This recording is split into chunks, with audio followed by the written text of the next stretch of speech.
अनुसार भक्ति तो आपके कहने का मतलब हमारे जो इतने सारे जो धर्मगुरु हैं, मतलब जो इतनी सारी जो धर्म भक्ति बताते हैं वो सब शास्त्र विरुद्ध है। हाँ जी, आपके गुरुजी जो बताते हैं, आपके जो धर्मगुरु बताते हैं वो सब कुछ गलत बताते हैं। ज्ञानानंद जी कहते हैं कि गीता में कोई भी एक स्पष्ट मंत्र नहीं है, जबकि गीता अध्याय 8 के श्लोक 13 में ओम मंत्र लिखा गया कि ओम इति अक्षरम मां मनुष्यम यह पर्याति तजम देहम पर्याति परमाम गतिम, यानी कि मुझसे प्राप्त होने वाली गति मतलब एक ओम मंत्र है जिससे मुझसे प्राप्त होने वाली सुख और शांति को प्राप्त होता है। और इसी के अनुसार और जो 17 गीता अध्याय 17 के श्लोक 23 में भी लिखा है ओम तत्सत, जो मंत्र है परम अक्षर ब्रह्म का है। लेकिन जो ज्ञानानंद जी, प्रेमानंद जी ये सब होते हैं कि राधा राधा, कृष्ण कृष्ण, राम राम, ऐसा कुछ गीता में है नहीं, किसी भी वेद में नहीं है। प्रमाण बताइए कहाँ लिखा है? बताइए बहन जी। हाँ, प्रमाण तो कहीं पे नहीं देखा हम लोगों ने, लेकिन हमारे जो धर्मगुरु हैं वो हम लोगों को यही बताते हैं कि हमारे जो कृष्ण भगवान है, विष्णु भगवान है, इन्हें सबको ही मानना चाहिए। लेकिन संत रामपाल जी महाराज वो कबीर को भगवान मानते हैं। कबीर को भगवान कहाँ पे लिखा है? बताइए बहन जी। कबीर भगवान, आप वेदों को पढ़िए, आज आप पढ़े लिखे समाज बन चुका है, आप वेदों को पढ़िए, शास्त्र को पढ़िए, आपको हजारों प्रमाण मिलेंगे। आपको ऋग्वेद मंडल नंबर 9 सूक्त 94 मंत्र 3 में लिखा हुआ है कि कबीर भगवान है। आप वहाँ पढ़िए, आप गीता में पढ़िए, आप वेदों में पढ़िए, आप ये बताइए कहाँ कृष्ण लिखा है भगवान है, कहाँ लिखा है राम भगवान है, कहाँ लिखा है राधा भगवान है? इनका मंत्र आपके जो संत रामपाल जी महाराज उन्हीं को क्यों मिला कि कबीर भगवान? और अन्य जो इतने सारे धर्मगुरु हैं जो पिछले मतलब पुराने जो धर्म शास्त्रों से चले आ रहे हैं, उनको क्यों नहीं मिला कि कबीर भगवान है? उन्हें क्यों राम को भगवान माना, कृष्ण को भगवान माना, शिव को भगवान माना? ये सिर्फ संत रामपाल जी महाराज को क्यों मिला कि कबीर भगवान है? देखिए दीदी, अवतार एक होता है, कृष्ण जी आए थे, अवतार एक आए थे। संत रामपाल जी महाराज सिर्फ एक तत्वदर्शी संत है, पूरे विश्व में केवल एक तत्वदर्शी संत होता है, तत्वदर्शी। जो संत रामपाल जी महाराज सारे आ जाएंगे तो कैसे होगा? एक ही है। और उनका प्रमाण लिखा गया है, उनका प्रमाण दिया गया है कि जो उल्टे लटके हुए वृक्ष का जो बताएगा प्रमाण सहित, वो तत्वदर्शी संत होगा। और संत रामपाल जी महाराज जी ने ही हमारे शास्त्रों के अनुसार बताया है कि उल्टा लटका जो वृक्ष है वो क्या है, उसकी जड़ कौन है, उसके मूल क्या है, उसके पत्ते कौन है। उन्होंने गीता अध्याय 15 श्लोक 1 से 4 तक हमें बताया हुआ है, जो कि हमें किसी अन्य धर्मगुरु ने नहीं बताया था। तो इसीलिए वही संत रामपाल जी महाराज तत्वदर्शी संत हैं। चलिए मान लिया आपने बोलिया संत रामपाल जी महाराज तत्वदर्शी संत, और बाकी जो अनेकों धर्मगुरु हैं, मतलब कि प्रेमानंद जी महाराज है और भी अनेक संत है, जैसे कि देवकी नंदन हो गए, इनके हजारों करोड़ों जो लाखों की संख्या में उनके शिष्य हैं। क्या वो ऐसे उनके यहाँ पे अंधभक्ति के मतलब अंधश्रद्धा भक्ति के तहत उनसे जुड़े हुए हैं?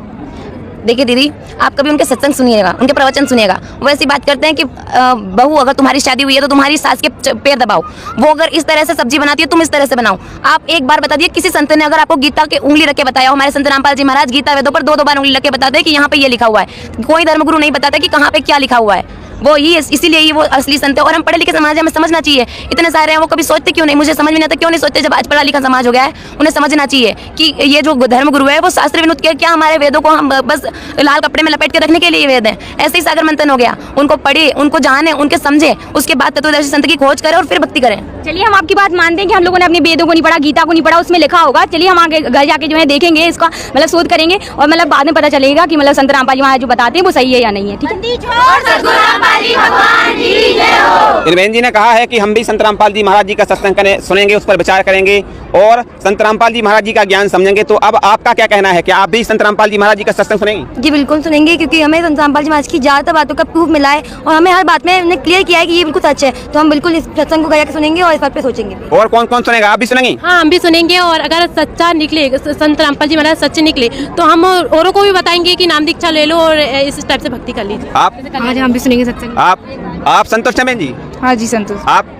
मेरा एक क्वेश्चन था, आपके गुरुजी संत रामपाल जी महाराज ने ये दहेज मुक्त विवाह निकाला, वो तो सही बात है, वो तो मैं भी सही बात मानती हूँ उसे। पर आपके गुरुजी मतलब ढोलबाजी क्यों नहीं बजवाने देते, पंडितों को क्यों नहीं बुलवाने देते, जबकि जितने भी भगवान हैं उनके सबकी तो ऐसी ढोलबाजी बजा के शादी हुई है।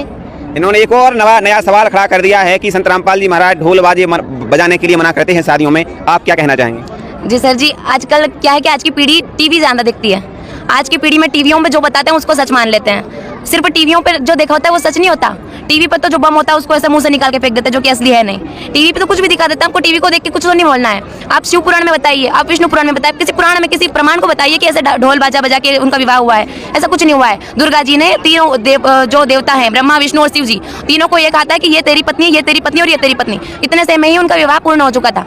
और हम तो यहाँ सारे पूरे जो देवता हैं उन सबको साक्षी मानकर रमणी करते हैं। ऐसा हम ढोल बाजा कहीं भी हमारे शास्त्रों में, वेदों में कहीं भी प्रमाणित नहीं है, इसलिए हम उसको नहीं करते, क्योंकि वो एक कुप्रथा है। अच्छा, इन्होंने एक सवाल और किया था कि यहाँ पर कोई पंडित भी नहीं बुलाया गया, तो संत रामपाल जी महाराज जो शादी करते हैं उसमें पंडित जी को क्यों नहीं बुलाते हैं? पंडित जी भी मंत्र वहाँ पे हम क्यों बुलाते हैं? क्योंकि वो मंत्र को उच्चारण करते हैं, मंत्रों का वो साक्षी उन देवताओं को मनाते हैं। इसीलिए साक्षी हम सारे देवताओं को 17 मिनट में ही हमारा असुर निकंदन रमणी आपको गौर से सुनिएगा, उसमें सारे देवताओं के नाम है और उन सबको साक्षी मान के ही हम किसी जोड़े की रमणी करवाते हैं।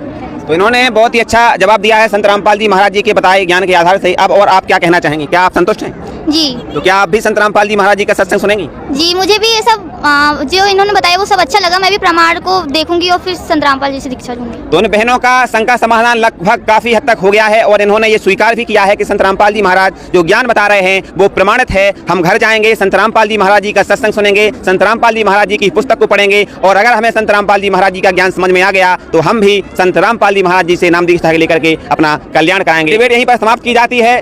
ये वीडियो आपको कैसा लगा कमेंट बॉक्स में अपनी राय जरूर दें। इस वीडियो को ज्यादा से ज्यादा शेयर करें। अगर आप हमारे चैनल पर नए हैं तो चैनल को सब्सक्राइब करें, बेल आइकन को प्रेस करें ताकि आने वाले वीडियो का नोटिफिकेशन आप तक सबसे पहले पहुंच सके। इस वीडियो में बस इतना ही, मिलते हैं अगले वीडियो में।